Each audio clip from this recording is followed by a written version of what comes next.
ایک آدمی نے 2 سال پہلے اپنی بیوی کو طلاق دی، پھر کافی عرصے کے بعد صلح صفائی کے بعد پھر دوسری طلاق دے دی، اب ایک ناراضگی کے باعث پھر صلح ہو گئی، اب پھر کافی مدت کے بعد اس نے طلاق دینے کا ارادہ کیا اور طلاق لکھ کے اپنے پاس رکھ لی لیکن بیوی تک نہیں پہنچائی۔ طاہر صاحب اگر تو درمیان میں صلح ہو جاتی ہے، لکھا نہیں انہوں نے صلح کا کہ طلاق دی تھی سال پہلے پھر ایک دی ایسی بات، اگر تو صلح ہو گئی تھی پھر مسئلہ ہے، اور پھر یہ بھی دیکھنا کہ وہ طلاق دوسری کتنی مدت بعد دی۔ اگر ایک طلاق دی تھی اس کو اتنا عرصہ ہو گیا، عدت ختم ہو گئی تھی، تو پھر دوسری تیسری طلاقیں سب فضول، وہ تو اس کی بیوی نہیں رہی تھی، نکاح ختم ہو چکا، ایک طلاق سے ہی ختم ہو گیا کیونکہ رجوع کا موقع جاتا رہا، وہ تو طلاق بائن بن گئی، نکاح سے نکل گئی، اور پھر طلاق کا کیا فائدہ۔ اور اگر ہو جاتی رہی صلح، طلاق دی صلح ہو گئی، پھر دوسری کبھی دی، تو پھر جب تیسری ہوگی نا لکھ کر رکھی ہے پھر قصہ ہو گیا ختم۔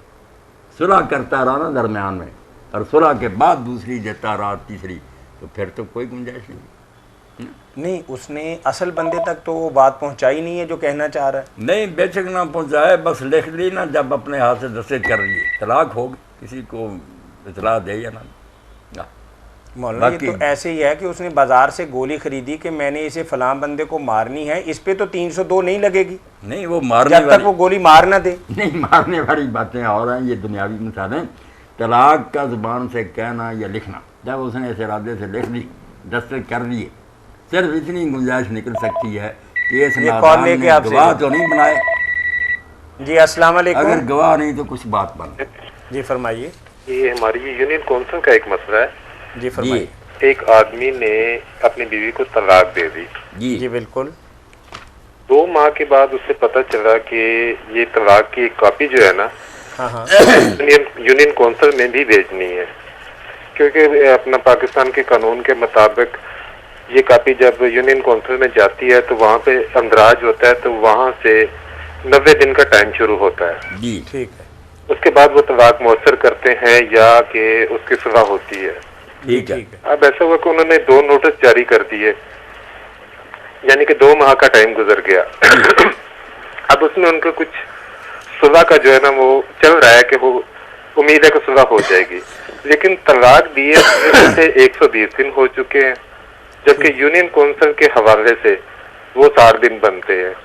تو اس سلسلے میں مولانا صاحب سے یہ پوچھنا چاہتا ہوں کہ یہ اس صورت میں ان کی صلح جو ہے نا وہ کیسی رہے گی؟ ٹھیک ہے۔ بہت آپ نے میرے بھائی اچھا کیا، یہی آپ کا فریضہ تھا، آپ کے سر پر بڑی ذمہ داری ہے، کوئی حرام کام نہیں کہ وہ ساری عمر گناہ میں مبتلا رہے۔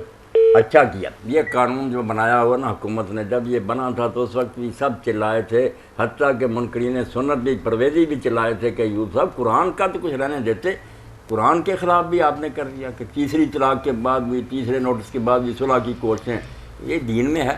پھر یہ 60 دن مقرر کر دیے، 60 دن تو تھے ان، اور 90 یہ ان عورتوں کے لیے تھے جن میں کا قرآن میں کہ حید نہیں آتا، ان جن کو حید باقاعدگی سے آ رہا، وہ تو بھائی 3 حید ہو سکتا ہے 10 دن میں پورے ہو جائیں۔ میں مثال دیتا ہوں کہ ابھی طلاق دی، 2-3 دن سے حید آیا، ختم ہو گیا، 1 مہینے میں ایک عورت کے 3 حید پورے ہو گئے تھے، اس لیے 3 حید دیکھنے ہیں کہ طلاق کے بعد 3 حید تو نہیں آ گئے، 3 حید اگر آ چکے ہیں تو پچھلا نکاح ختم ہو جاتا ہے، 1 طلاق سے ہی ختم ہو جاتا ہے۔